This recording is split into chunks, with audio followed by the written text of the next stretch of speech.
How can Jesus be fully God and fully man at the same time?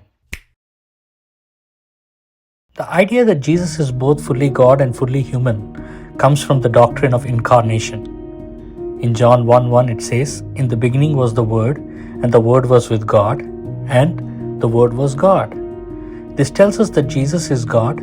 Later in John 1:14 it says, "The Word became flesh and made his dwelling among us." This means that Jesus, who is God, became human to live among people. This joining of God's divine nature and human nature in Jesus is a great mystery, but it shows how much God wanted to connect with humanity. Jesus has two different natures. He is fully God and fully human. These two natures exist together in him without being mixed or changed. In Philippians 2:6-7 it says, "Who, being in a very nature, God did not consider equality with God something to be used to his own advantage. Rather than he made himself nothing by taking the very nature of a servant, being made in human likeness." This means that Jesus, though he was God, chose to humble himself and became human.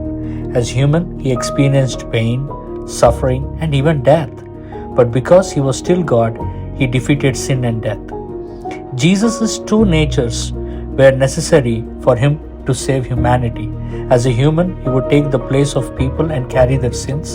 As God, his sacrifice had infinite power to pay for the sins of the whole world. In Hebrews 4:15 it says, "For we do not have a high priest who is unable to empathize with our weakness, but we have one who has been tempted in every way, just as we are, yet he did not sin." This shows that Jesus understands what we go through because he lived as a human, but because he is God, he was sinless and could save us. This combination of being fully God and fully human is what made salvation possible.